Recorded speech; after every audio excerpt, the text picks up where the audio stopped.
እስራኤልን ለረጅም ጊዜ በመምራት የሚታወቁት የአሁኑም የእስራኤሉ ጠቅላይ ሚኒስትር ቤንያሚን ኔታንያሁ በተባበሩት መንግስታት ድርጅት ጠቅላላ ጉባኤ ላይ ንግግር ማቅረባቸው ተሰምቷል። በንግግራቸውም እንደ ወትሮ ሁሉ አንድ ካርታን ይዘው ታይተዋል። ከካርታውን ባሻገር በኮታቸው በደረት ኪሱ አካባቢ አንድ ኪዋር ኮድም ይዘው ነው የታዩት ኔታንያሁ። ይሄ ኪዋር ኮድ ምንድነው ይዘውት የነበረው? ጋዜጠኞች ስካን አድርገው የተመለከቱትንም ጽፈዋል። በንግግራቸው ስለ ጦርነቱ ሁኔታና በቀጣይ ስለ ጋዛ ጣፈንታም ተናግረዋል። ተንታኞችም ስለ ጋዛ ቀጣዩን ሁኔታ በተመለከተ እየተዘጋጀ ያለው ነገር አደገኛ ነው ብለዋል። ሁኔታውን በተመለከተ በዝርዝር የምታደምጡት መረጃ ይኖራል። በሌላ በኩል በጠቅላላው ጉባኤ በተባበሩት መንግስታት ድርጅት አዳራሽ የቀይ ባህር ጉዳይ ተነስቷል። ኢትዮጵያን ጨምሮ የትኛውም ሀገር ከባህር በር መራቅ እንደሌለበትና የባህር በር እንደሚያስፈልገው በስብሰባው ላይ ተንጸባርቋል። ኢትዮጵያም የቀይ ባህር ፍላጎቷን በጠንካራው አንስተዋለች። ዝርዝሩን በተመለከተ በሰፊው የምታደምጡት ይሆናል። እስከ ፍጻሜ ቆዩ። ዝርዝሩን አድምጡ ግብዣዬ ነው። ወደ መረጃዎቹ አለፍኩ። አብረን እንከታተል። በይፋ ተናገሩ።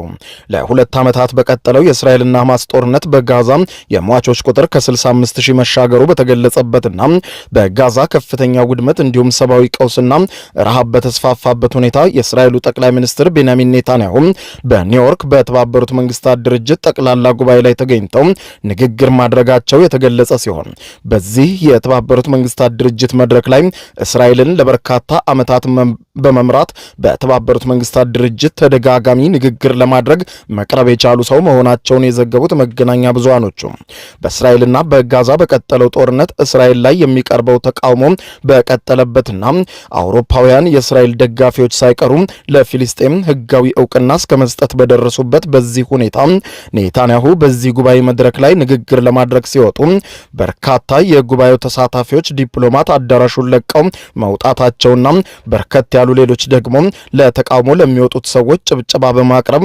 ሲከተሏቸው በኔታንያሁ ላይ የተቃውሞ ድምጽ ማሰማታቸውን ጠቅሶ ኔታንያሁን የሚደግፉ የተወሰኑ ሰዎች ደግሞ ለኔታንያሁ የማበረታቻ ድምጻቸውን ሲያሰሙ የቆየ ቢሆንም ኔታንያሁ ግን ይህ ሁሉ ንግግራቸውን ከማቅረብ አላስቆማቸውም። ኔታንያሁ ዘለግ ያለ ንግግር በአዳራሹ አድርገዋል። በዚህ ዓመት በድርጅቱ ጠቅላላ ጉባኤ ቀደም ሲል አድርገውት እንደነበረው ሁሉ የማሳያ ካርታ ይዘው የቀረቡበትና በልብሳቸው ላይም ስካን የሚደረግ ኪዋር ኮድ አያይዘው የታዩት የእስራኤሉ ጠቅላይ ሚኒስትር ቤንያሚን ኔታንያሁ ኮታቸው ላይ የለጠፉት ኮድ ስካን ሲደረግም በጋዛው ጦርነት የእስራኤልን አቋም በተለይም ደግሞ ሐማስ በመስከረም 26 ቀን በእስራኤል ላይ የፈጸመውን ጥቃት እንዲሁም ከ20 በላይ የሚሆኑ ታጋቾችን አሁንም በቡድኑ ተይዘው እንደሚገኙ የሚያመለክት መረጃ መሆኑን ያነሳው ዘገባው ኔታንያሁ ንግግራቸውን ሲቀጥሉ አሁንም አልጨረስንም፣ ጦርነቱ ይቀጥላል፣ የሐማስ ሽርፍራፊዎች አሁንም በጋዛ እስካሉ ድረስ እንቀጥላለን ሲሉ ሐማስ አሁንም በመስከረም 26 የፈጸመውን ጥቃት ደጋግሞ ለመፈጸም እየዛተብን ነው ሲሉ ለዚህ ነው እስራኤል ሐማስን ሙሉ በሙሉ በማጥፋት ስራዋን በፍጥነት መጨረስ የምትፈልገው በማለት ገልጸዋል። ጠቅላይ ሚኒስትሩ በዚህ ዓመት የመንግስታቱ ድርጅት ጠቅላላ ጉባኤ መድረክ ላይ ያደረጉት ንግግር ሙሉ በሙሉ በሚባል መልኩ እስራኤል ላይ የሚነሳውን ትችትና ተቃውሞ ለመከላከል ለ2 ዓመት ለዘለቀው ጦርነት በራሳቸው ላይ የሚነሳባቸውን ተቃውሞ ለማስተባበል እንዲሁም ጦርነቱን ለማስቆም የሚረዳ ከሆነ በሚል እንደነ ፈረንሳይ ያሉ ለፊልስጤም የሀገርነት እውቅና የሰጡ ግዙፍ የአውሮፓ ሀገራትን ለመውቀስ ያለመ መሆኑን ያነሳው ዘገባው በተለይም ደግሞ ለፊልስጤም እውቅና የሰጡ የአውሮፓ ሀገራትን በሚመለከት ባደረጉት ንግግር የእስራኤል የደህንነት ኃይሎች ሐማስና አጋሮቹ በምዕራባውያን ሀገራት ላይ ለማቀድ ከሚያዘጋጁት የሽብር ጥቃቶች ሀገራቱን እያስጣሉ ቢሆንም ሀገራቱ ግን ለፊልስጤም እውቅና መስጠትን መርጠዋል በማለት የገለጹት ኔታንያሁ ለፊልስጤም እውቅና መስጠት ማለት ለሐማስ እንደ መስከረም 26 አይነት ጥቃት መፈጸም፣ እስራኤላውያንን መግደል ሽልማት ያስገኛል የሚል መልእክት የያዘ ነው። እናንተም ሐማስን ሸልማችሁታል፣ ቀጥሉበት ሲሉ ተደምጠዋል። በሐማስ እጅ ለ2 ዓመታት ታግተው የሚገኙ ዜጎችንም በተመለከተ ሐማስን አጥፍተን በአጭር ጊዜ ውስጥ ወደ ቤተሰቦቻቸው እንመልሳለን በሚል ቃል የተገባላቸውና በተደጋጋሚ በተለያዩ አጋጣሚዎች እስረኞች የኔታንያሁ አስተዳደር ታጋቾችን ከማስለቀቅ ይልቅ ጦርነቱን በማራዘም ህይወታቸውን አደጋ ላይ መጣሉን በመግለጽ በተለይም ከታጋች ቤተሰቦች ተቃውሞ እየቀረበባቸው የሚገኙት ጠቅላይ ሚኒስትሩ ቤንያሚን ኔታንያሁ በእስራኤልና ሐማስ መካከል ድርድር ተደርጎ ስምምነት ላይ ከመድረስ ይልቅ ጦርነቱን አስቀጥሎ ሐማስን በማጥፋት ታጋቾችን ወደ ሀገራቸው እንደሚመልሱ በንግግራቸው ያስታወቁ ሲሆን ለታጋቾች በቀጥታ ባስተላለፉት መልእክትም ጀግኖቻችን ሲሉ በመጥራት ለአፍታም ቢሆን አልረሳናችሁም፣ የእስራኤል ህዝብ ከናንተ ጋራ ነው ሲሉ ሁላችሁንም ወደ ቤታችሁ እስክንመልሳችሁ ድረስ አናርፍም ማለታቸውን ጠቅሶ ኔታንያሁ በዚህ ንግግራቸው እስራኤል ከሐማስ ጋር ከመደራደር ይልቅ በጦርነቱ የመቀጠል ፍላጎት እንዳላትም ገልጸዋል።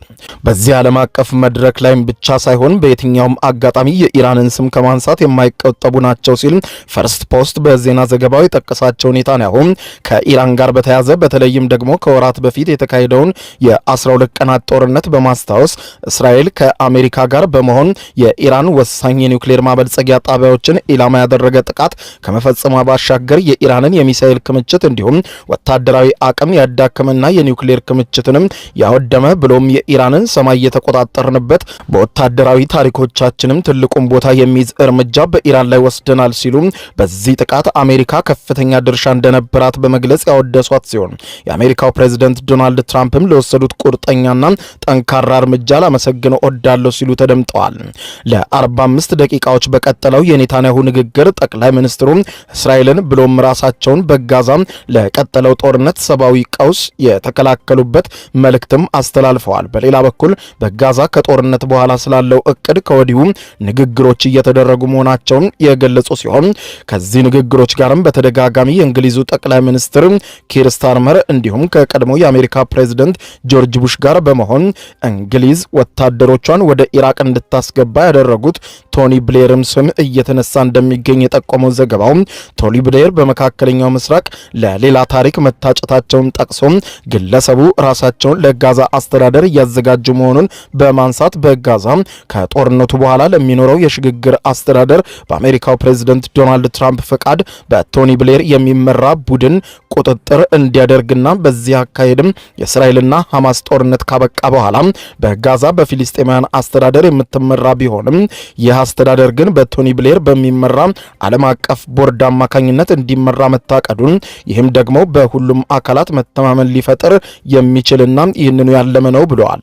ምንም እንኳን ቶኒ ብሌር በዚህ አግባብ በአሜሪካ በመገኘት የተለያዩ ስብሰባዎችን ሲታደሙና በአረብ ሀገራት መሪዎችንም የማግባባት ስራ ለመስራት ላይ መሆናቸው ቢገለጽም በተለይም ጉዳዩን በአረብ ዓለም ጋር ጋዛን በምዕራባውያን ኮሚቴ የማስተዳደር ጉዳይ አወዛጋቢ መሆኑንና እጅግ አስከፊ ከሆነው ጦርነት በኋላ ፊሊስጤማውያን በውጭ አካላት ለመመራት ፍላጎትም ሆነ ፈቃድ አይኖራቸውም በሚል ተቃውሞ ማስተናገዱን ያነሳው ዘገባው በኔታንያሁ በኩልም ጋዛ በፊሊስጤም ልትመራ አትችልም የሚል ተቃውሞ መነሳቱን ጠቅሶ የቶኒ ብሌር አዲስ አካሄድ ብሎ የእስራኤል ጋዛን የመቆጣጠር ፍላጎት የፊሊስጤም ሉዓላዊነት ጉዳይ አሁንም ጋዛን እያወደመ ካለው ደም አፋሳሽ ጦርነት በኋላ ሌላ ውዝግብና ስጋት ሊቀሰቅስ እንደሚችል ጠቅሶ ጋዛን አሁን ካወደማት ጦርነት ባልተናነሰ የአስተዳደር ጉዳይም እንዲሁም ፍጥጫ ውስጥ ሊያስገባት እንደሚችል ከወዲሁ በተንታኞች ተመላክቷል።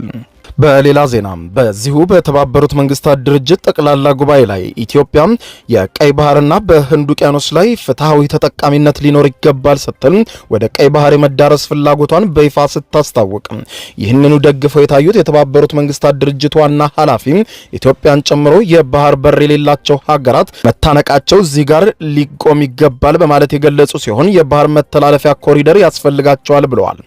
ሁሉም ሀገራት አሉ የኢትዮጵያው ፕሬዝዳንት ታዬ አጽቀሥላሴ በተባበሩት መንግስታት ድርጅት ጠቅላላ ጉባኤ ላይ ባደረጉት ንግግር ሁሉም ሀገራት በቀይ ባህርና በህንድ ውቅያኖስ ላይ ፍትሃዊ የተደራሽነትና የተጠቃሚነት እድል ሊኖራቸው ይገባል ብለዋል። ኢትዮጵያም በአፍሪካ ሁለተኛ ትልቅ የህዝብ ብዛት ያላትና ከፍተኛ የባህር ንግድ ያላት በቀይ ባህርና በህንድ ውቅያኖስ የባህር ላይ የባህር ጉዞን ደህንነት ትልቅ ቦታ እንደምትሰጥ ፕሬዝዳንት ታዬ አጽቀሥላሴ በስብሰባው ላይ ገልጸዋል። ኢትዮጵያ ከሌሎች ሀገራት ጋር በመሆን በቀይ ባህርና በህንድ ውቅያኖስ አካባቢ የሚገኙ ሁሉም ሀገሮች እኩል ልማትና ደህንነትን ማረጋገጥ ወደሚያስችል ሁለንተናዊ አሰራር እንዲዘረጋ እንደምትሰራም ገልጸዋል።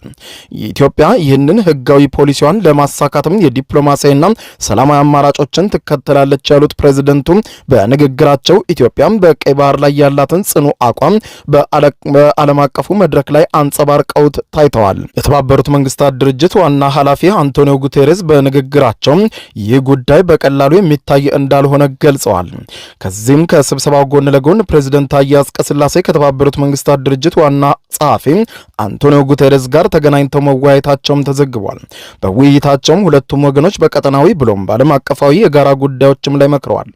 አንቶኒዮ ጉቴሬስ ታላቁ የኢትዮጵያ ህዳሴ ግድብ ተጠናቆ በመመረቁ ለኢትዮጵያውያን የእንኳን ደስ አላችሁ መልእክት የላኩ ሲሆን በተጨማሪም በቅርቡ ኢትዮጵያ የአየር ንብረት ጉባኤን በስኬት ማስተናገዷን አስታውሰዋል። ለዚህም የእንኳን ደስ አላችሁ መልእክት አስተላልፋለሁ ለኢትዮጵያውያን ብለዋል። ክቡራን አድማጮች ለሰዓቱ ብታደምጧቸው መልካም ናቸው ያልኳቸው አጫጭር መረጃዎች የሰማችኋቸው ነበሩ። ከሰዓታት በኋላም በሌላ መረጃ ተመልሰን እስከምንገናኝ ድረስ በያላንበት የዓለም ዳር እኔንም እናንተንም በቸር ጠብቆ ቸር ያቆየን።